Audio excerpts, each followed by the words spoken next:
When Romania's iron-fisted dictator Nicolae Ceaușescu and his wife Elena were executed on Christmas Day 1989, the world turned its gaze to their regime's collapse. The images of the fallen couple dominated headlines, but in the chaos of revolution, few asked a simpler, more human question. What became of their 3 children? Valentin Ceaușescu, the eldest son who chose science over politics.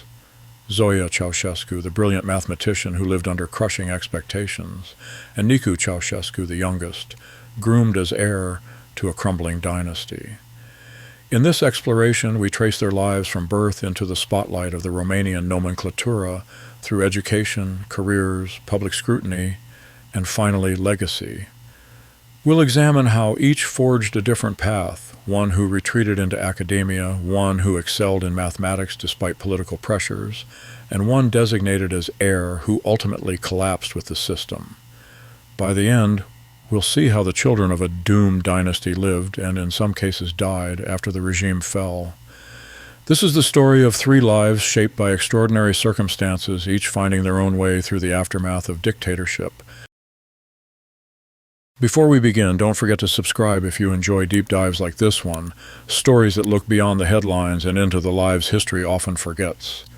And since you're here, I'd love to know, where in the world are you watching from, and what time is it for you right now? Let's see how far this story travels. Valentin Ceaușescu was born on February 17, 1948, in Bucharest, as Nicolae Ceaușescu's political career was beginning its ascent. At the time of Valentin's birth, his father was already a rising figure in the Romanian Communist Party, having survived Stalin's purges and positioned himself within the party's emerging leadership structure. The Romania of Valentin's childhood was a nation rebuilding itself under Soviet influence. As the eldest son of an increasingly powerful party official, Valentin grew up in circumstances far removed from the poverty his father had known as a child. The family lived in privileged quarters with access to goods and services unavailable to ordinary Romanians. Valentin's early education took place in exclusive institutions reserved for the children of party elite. Unlike many children of communist officials who were steered toward political careers from an early age, Valentin demonstrated a marked aptitude for mathematics and physics. His teachers noted his analytical mind and preference for empirical study over ideological discourse. In 1966, Valentin enrolled in the physics department at the University of Bucharest. His choice of physics over political science or party work represented the first indication that the eldest Ceaușescu's son would chart a course away from direct political involvement. His academic performance was exemplary, though his fellow students and professors were always conscious of his family connections. The most significant moment in Valentin's educational journey came in 1967, when he was selected for doctoral studies at Imperial College London.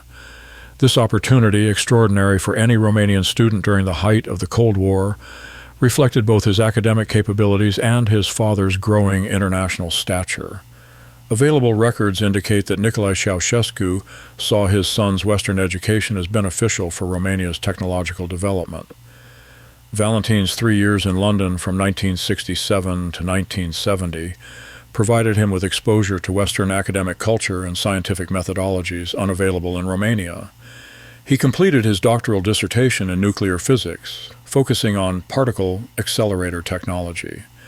His British supervisors later described him as a dedicated and capable student who avoided political discussions and concentrated entirely on his research. During his time in London, the world was transforming around him. The Prague Spring occurred in 1968, with his father playing a complex role in the aftermath. Student protests swept Western capitals, yet Valentin remained focused on his laboratory work, seemingly determined to build an identity separate from political upheavals. Upon returning to Romania in 1970, Valentin was appointed to the Institute of Atomic Physics in Bucharest, Magurele. This institution, established as part of Romania's nuclear research program, provided him with sophisticated equipment and research opportunities comparable to Western standards. His position carried significant prestige within Romanian scientific circles. Throughout the 1970s and 1980s, Valentin published approximately 20 research papers in nuclear physics and particle acceleration technology.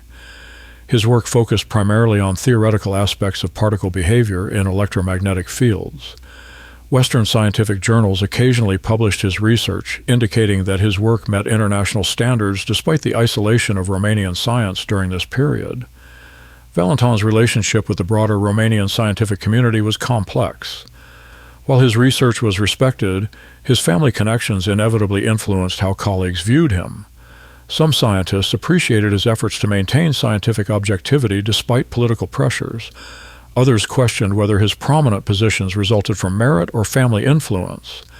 As Romania's economic situation deteriorated during the 1980s, Valentin's privileged position became increasingly conspicuous.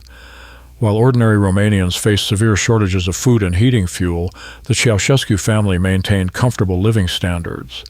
Valentin's ability to travel internationally for scientific conferences stood in stark contrast to the travel restrictions imposed on most Romanian citizens. Valentin's first marriage was to Iordana Barila, known as Dana, the daughter of another prominent communist official. This union, celebrated in the early 1970s, represented the typical pattern of marriages within Romania's political elite, families cementing alliances through matrimonial connections. The couple had one son, Daniel, born in the mid-1970s. The marriage to Dana positioned Valentin firmly within Romania's ruling circle, yet he continued to avoid direct political involvement. Family photographs from state functions show him present but noticeably reserved, compared to his more politically engaged younger brother Nicu. Those who knew the family described Valentin as preferring scientific discussions to political strategy. Following the dissolution of his first marriage, Valentin married Roxana Duna in the 1980s. Roxana, a medical doctor, shared his preference for professional achievement over political prominence. Their daughter Alexandra was born in the latter half of the 1980s, as Romania's political situation grew increasingly unstable. Friends of the family during this period described Valentin as a devoted father who attempted to provide his children with as normal an upbringing as possible, given their extraordinary circumstances. He reportedly encouraged their academic pursuits and tried to shield them from the more intense aspects of political life that surrounded the Ceaușescu name. Valentin's relationship with Nicolae Ceaușescu reflected the tension between personal autonomy and family loyalty. While his father occasionally showcased Romania's scientific achievements at public events, he seemed to accept that his eldest son would not follow a political path. Some observers suggested that Nicolae appreciated having a son whose achievements could demonstrate Romania's intellectual capabilities. When foreign dignitaries visited Romanian scientific institutions, Valentin was sometimes present to demonstrate the regime's commitment to technological advancement. However, these appearances were infrequent, and he typically maintained a professional rather than promotional role. His scientific colleagues noted that he rarely discussed politics and avoided leveraging his family connections for research advantages. Photographs of family gatherings reveal a subtle but consistent pattern. While Nicu often stood close to his father in positions suggesting political mentorship, Valentin typically positioned himself slightly apart, present, but maintaining visible independence. Body language experts who have analyzed these images suggest that Valentin deliberately maintained emotional distance from his father's political activities. The December 1989 revolution that toppled Nicolae Ceaușescu's regime placed Valentin in an extraordinarily precarious position. Unlike his brother Nicu, who held official political positions, Valentin's role had been primarily academic. Nevertheless, his family name made him a target for popular anger directed at anything associated with the fallen regime. Available records indicate that Valentin was briefly detained following his parents' execution, as authorities attempted to determine the extent of family members' involvement in regime activities. His scientific colleagues and international academic contacts reportedly intervened on his behalf, emphasizing his non-political role and purely academic contributions. Unlike some family members who attempted to maintain public profiles, Valentin chose complete withdrawal from public life following his release. He avoided media interviews and declined to comment on the dramatic events that had transformed Romania. This silence, maintained for over 3 decades, reflects his apparent determination to distance himself entirely from political controversy. Today, Valentin Ceaușescu remains alive but maintains strict privacy regarding his current activities and residence. Some reports suggest he continues scientific work, though not in Romania. His published scientific papers from the 1990s and 1980s remain in academic databases, representing his professional legacy independent of family connections. His academic work is occasionally cited in contemporary nuclear physics research, indicating that his scientific contributions possess genuine merit beyond any political considerations. Young Romanian physicists studying particle acceleration sometimes encounter his papers without initially recognizing the family connection, suggesting that his scientific identity has achieved some separation from political history. Valentin's life illustrates the possibility of maintaining professional integrity within authoritarian systems, though at the cost of complete political withdrawal. His trajectory from promising young physicist to reclusive exile demonstrates both the privileges and burdens of being born into political dynasties. Among the three Ceaușescu children, his story represents perhaps the most successful navigation of impossible circumstances. While Valentin chose physics as his escape from political expectations, his sister Zoya would find her refuge in the abstract world of mathematics. Born just 1 year after her eldest brother, she would face similar pressures, but respond with even greater academic intensity. Zoya Ceaușescu was born on February 28, 1949, in Bucharest, entering a world where her father's political influence was rapidly expanding. As Nicolae Ceaușescu consolidated his position within the Romanian Communist Party, the family's circumstances continued to improve, providing Zoya with advantages unavailable to most Romanian children of her generation. Growing up as the only daughter in a family of increasing political prominence, Zoya faced unique pressures. Unlike her brothers, who could potentially follow conventional paths toward either politics or professional careers, she navigated expectations shaped by both her gender and her family's status. Early observers noted her exceptional intellectual capabilities and intense focus on academic achievement. From an early age, Zoya demonstrated remarkable mathematical aptitude. Her teachers recognized her ability to grasp complex concepts with unusual speed and precision. Mathematics provided her with a realm where objective truth mattered more than political considerations, a refuge that would define her entire career trajectory. Zoya's enrollment in the mathematics department at the University of Bucharest represented more than academic choice. It constituted a declaration of intellectual independence. Mathematics, with its emphasis on logical proof and objective verification, offered her a domain where family connections could not substitute for genuine understanding and capability. Her undergraduate performance exceeded all expectations. Professors described her as possessing an intuitive grasp of mathematical relationships that typically required years of study to develop. She demonstrated particular strength in functional analysis, a highly abstract branch of mathematics that combines elements of algebra, topology, and mathematical analysis. The pinnacle of Zoya's academic achievement came with her doctoral dissertation, completed in 1977 under the supervision of Cyprian Foiaș, one of Romania's most respected mathematicians. Foiaș, who later emigrated to the United States and joined the faculty at Indiana University, maintained throughout his career that Zoya's mathematical abilities were genuine and substantial. Her dissertation focused on functional analysis, specifically examining properties of certain classes of operators in infinite dimensional spaces. This highly technical work required mastery of advanced mathematical concepts that few mathematicians ever fully understand. The successful completion of such research demonstrated intellectual capabilities that could not be politically manufactured or artificially enhanced. Following her doctoral completion, Zoya joined the Institute of Mathematics of the Romanian Academy, Romania's most prestigious mathematical research institution. Her appointment carried significant responsibility as she was expected to contribute to both theoretical research and the training of younger mathematicians. Throughout her career, Zoya published approximately 20 research papers in various mathematical journals. Her work continued to focus primarily on functional analysis, with particular attention to operator theory and spectral analysis. International mathematical journals occasionally published her research, indicating that her work met rigorous academic standards despite Romania's increasing isolation. Later in her career, Zoya moved to INCREST, the National Institute for Scientific and Technical Creation, where she continued her mathematical research while taking on additional responsibilities related to scientific policy and research coordination. This position required her to balance pure mathematical research with administrative duties. Despite travel restrictions that limited most Romanian academics, Zoya occasionally participated in international mathematical conferences. Her presentations were well received by international colleagues who evaluated her work based purely on mathematical merit rather than political considerations. These interactions provided her with connections to the broader mathematical community.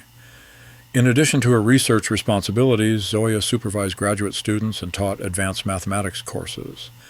Students who worked with her described her as demanding but fair, with exceptional ability to explain complex mathematical concepts. Her teaching style emphasized rigorous logical reasoning and precise mathematical expression. In 1980, Zoya married Mircea Oprean, a fellow academic whose background complemented her intellectual interests.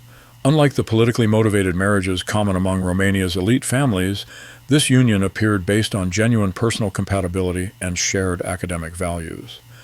Oprean worked in scientific research, understanding the demands and rewards of intellectual pursuit. The couple maintained a relatively private domestic life, avoiding the public appearances and social obligations that characterized other members of the Ceaușescu family.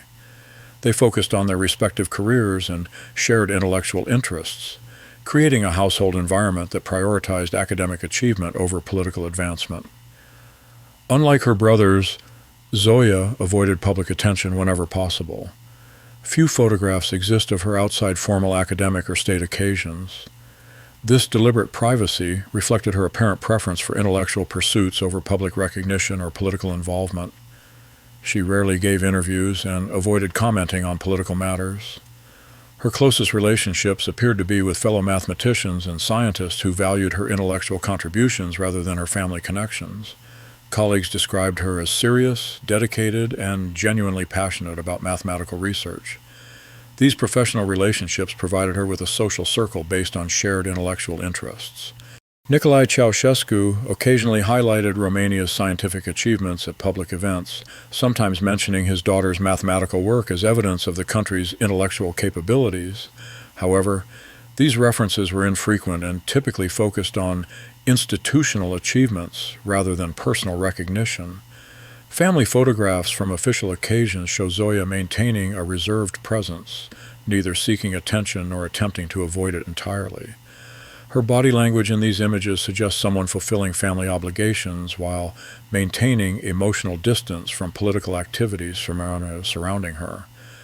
The tension between academic independence and family loyalty became increasingly complex as Romania's political situation deteriorated during the 1980s.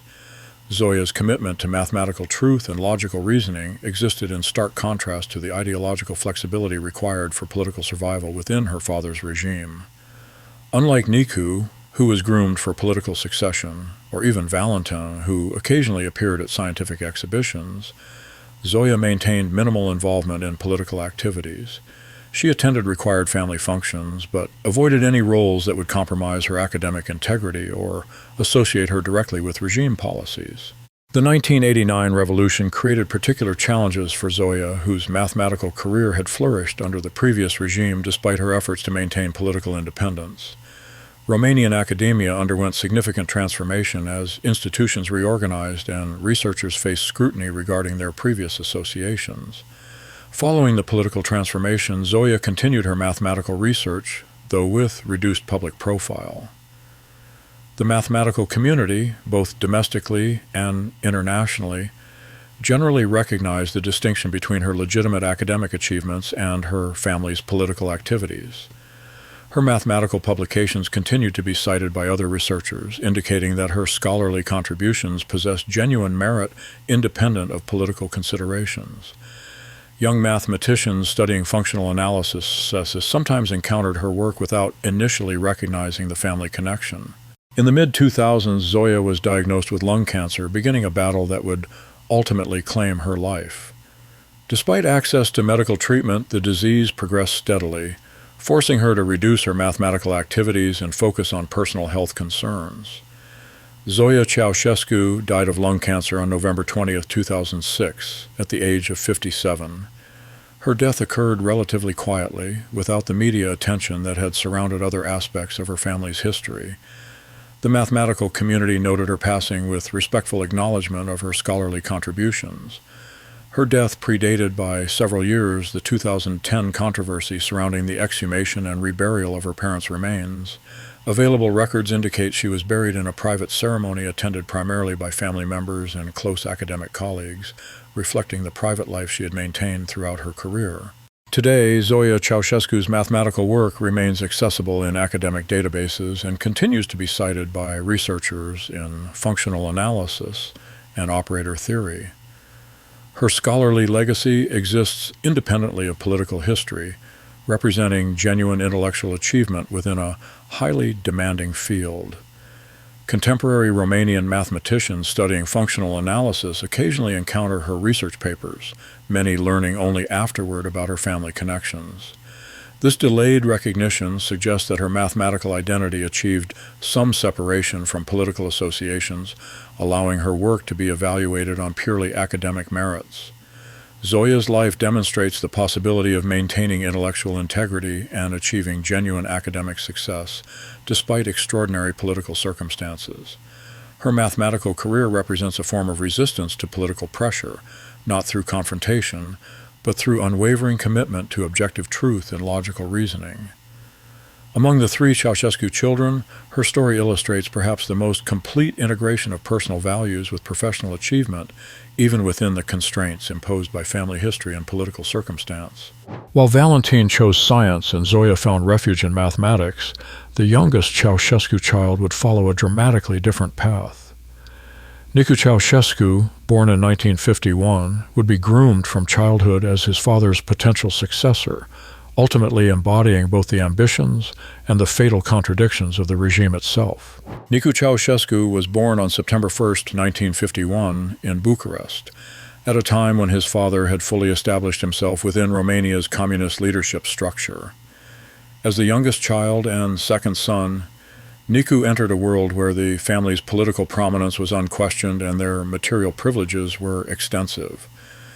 Unlike his older siblings, who had experienced some of their father's political ascent, Nicu was born into established power. From his earliest years, he was surrounded by the apparatus of state authority and the expectation that he would eventually assume a role within the communist system. Party officials and family associates treated him with deference that his siblings had not initially experienced. Nicu's childhood took place in the most exclusive settings available in communist Romania. While ordinary Romanian children faced shortages and restrictions, he enjoyed access to luxury goods, private tutoring, and international travel opportunities. These privileges shaped his worldview and created expectations that would prove difficult to sustain beyond the protective environment of his father's regime. Nicu's education was carefully orchestrated to prepare him for future political leadership. Unlike his siblings, who demonstrated early academic aptitudes that guided their educational choices, Nicu's schooling was primarily designed to develop political consciousness and leadership capabilities rather than specialized knowledge in any particular field. His involvement in communist youth organizations began exceptionally early, with positions of responsibility that far exceeded his age and experience. By his teenage years, he held leadership roles within youth groups that typically required years of progressive advancement. These early positions provided him with public speaking experience and organizational responsibilities. Throughout his youth, Nicu received direct political mentorship from his father and other senior party officials. Unlike Valentin and Zoya, who maintained some distance from political activities, Nicu was actively encouraged to participate in party functions, state ceremonies, and political discussions. This grooming process was systematic and intensive.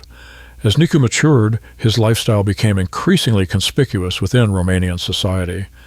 While most citizens faced severe economic restrictions, he enjoyed access to luxury cars, fashionable clothing, and entertainment opportunities that highlighted the gap between the ruling elite and ordinary people.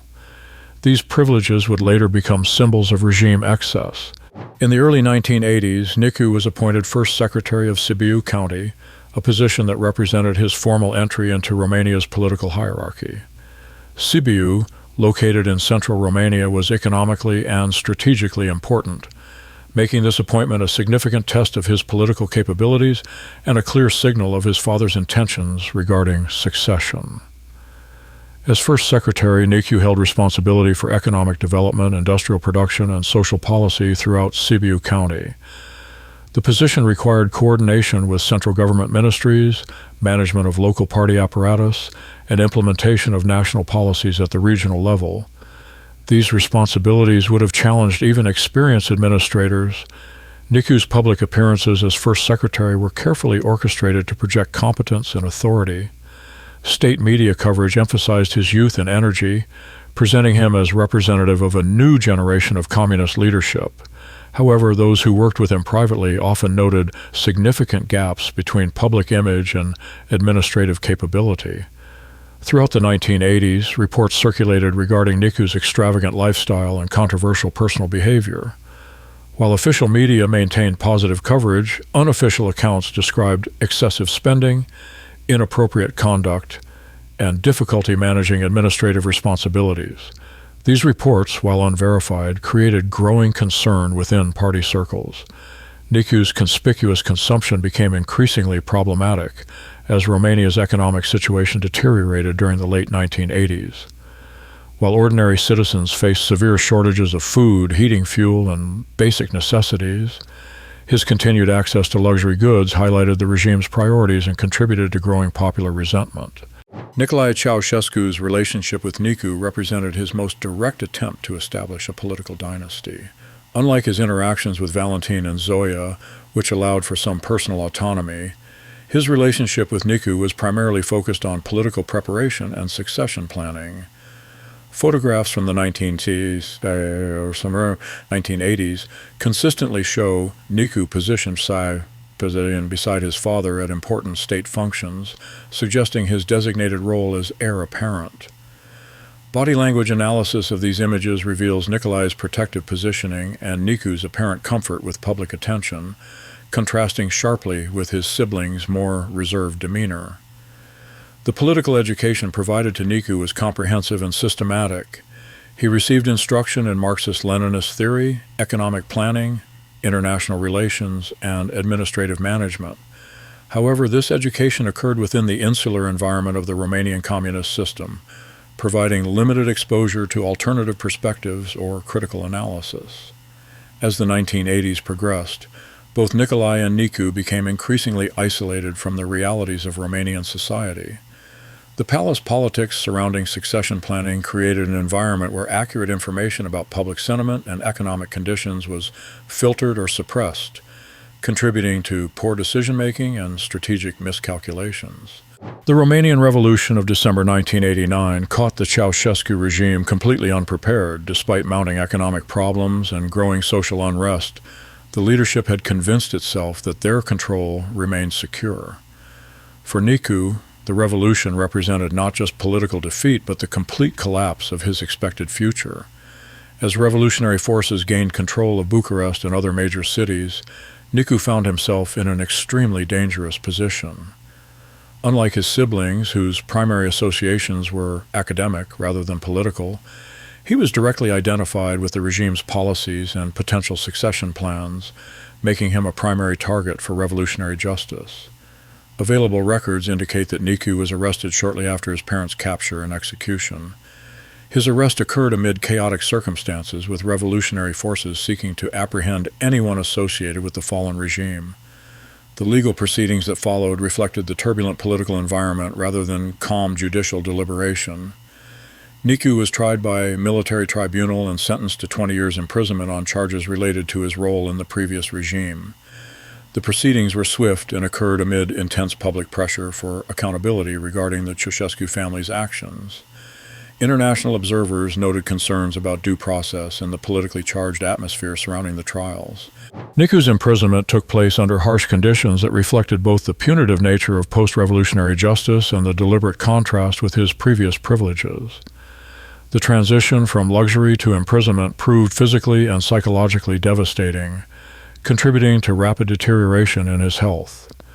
During his imprisonment, Nicu developed severe liver disease, likely cirrhosis, which progressed rapidly despite available medical treatment.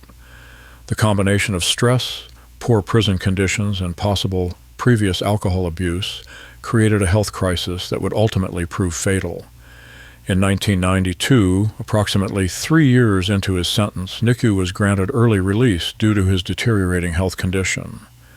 Romanian authorities, facing international pressure regarding prison conditions and humanitarian concerns, determined that continued imprisonment would likely result in his death in custody. Following his release, Nicu traveled to Vienna, Austria, where he sought advanced medical treatment for his liver condition. Vienna's medical facilities offered superior care compared to what was available in Romania, but his condition had progressed beyond the possibility of effective treatment.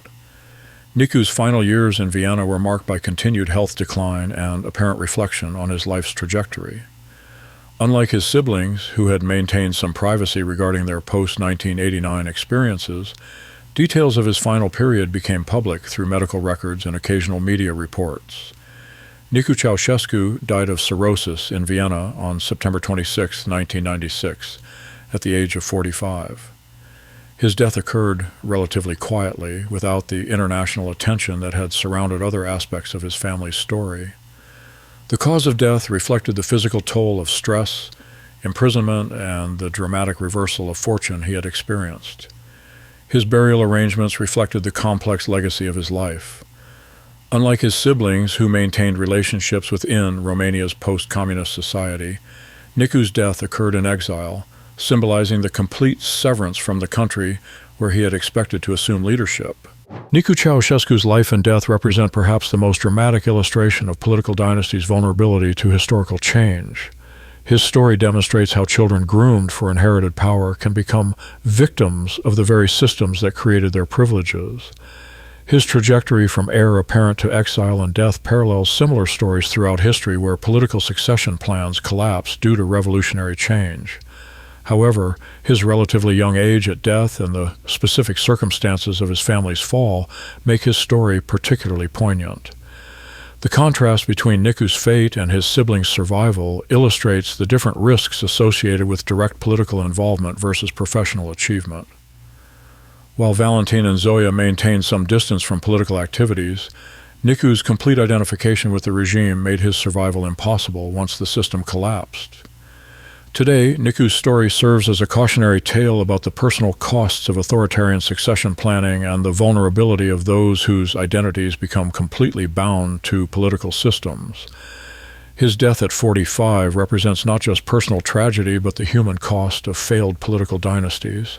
The 3 children of Nicolae Ceaușescu began their lives in identical circumstances, born into privilege, educated in elite institutions, and raised within the protective bubble of communist Romania's ruling family.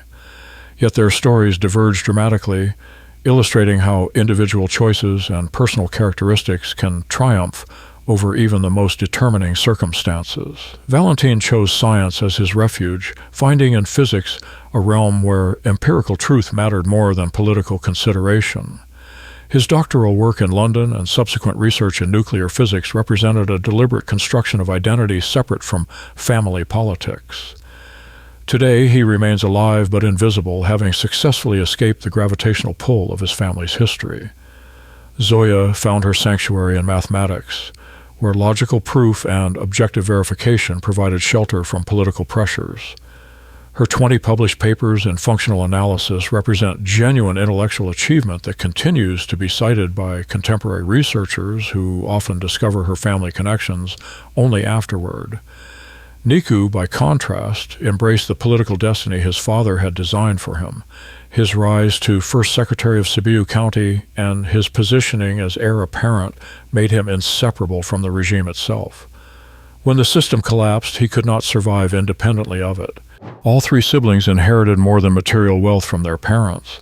They inherited expectations, scrutiny, and the burden of carrying a name that would become synonymous with dictatorship and oppression. How they managed these inherited burdens reveals fundamental differences in personality and strategy. The siblings who chose academic pursuits, Valentin in physics, Zoya in mathematics, found ways to build legitimate achievements that existed independently of family influence. Their scientific papers and research contributions created professional identities that could survive political transformation. Nicu, however, accepted the role of political heir, allowing his identity to become completely intertwined with his father's regime. This choice provided immediate power and privilege, but eliminated the possibility of independent survival when the political system collapsed. The aftermath of 1989 revealed the true personal costs of dictatorship for the Ceaușescu children. While their father's regime provided them with extraordinary privileges, it also trapped them within a system that would eventually demand terrible prices for their association with it.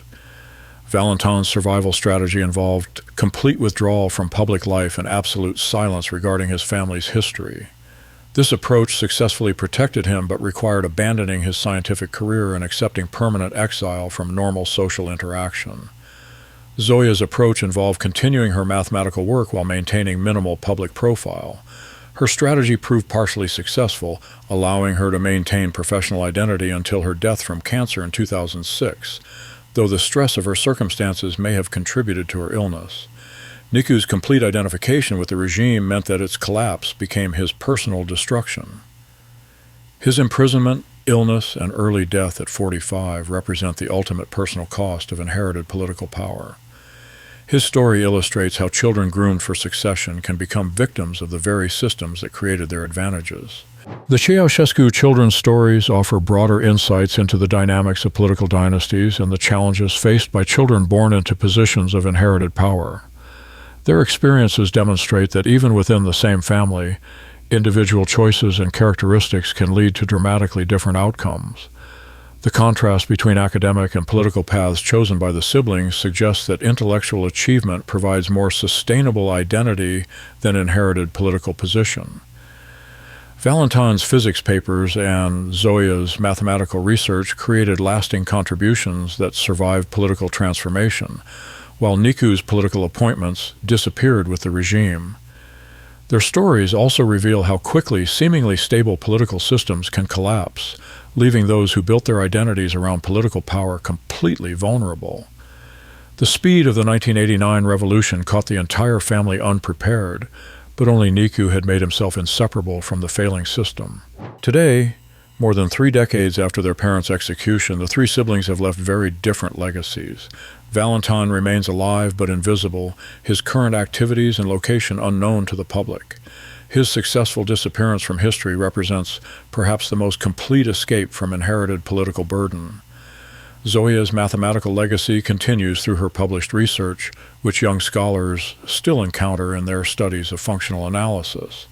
Her death in 2006 ended her personal story, but her intellectual contributions maintain independent existence within the mathematical community. Nicu's legacy serves primarily as historical warning about the dangers of inherited political power and the personal costs of authoritarian succession planning. His early death prevented any possibility of personal redemption or alternative life construction. The Ceaușescu children's stories remind us that historical events, revolutions, political transformations, regime collapses are experienced by real people whose personal circumstances make them uniquely vulnerable to historical forces beyond their control. Yet their different outcomes also demonstrate that even within the most constraining circumstances, individual choice and personal character matter enormously. The decisions they made about careers, relationships, and political involvement shaped their ability to survive historical transformation. Their experiences raise complex questions about inherited responsibility and the extent to which children should be held accountable for their parents' actions. Each sibling found different ways to navigate this moral complexity, with varying degrees of success and personal cost. Whatever happened to Nicolae Ceaușescu's children? We've seen 3 very different answers to this question. One son chose scientific achievement and ultimate withdrawal from public life, successfully constructing an identity independent of family history, but at the cost of permanent isolation. One daughter chose mathematical excellence and quiet dignity, maintaining professional achievement until her death while avoiding political controversy.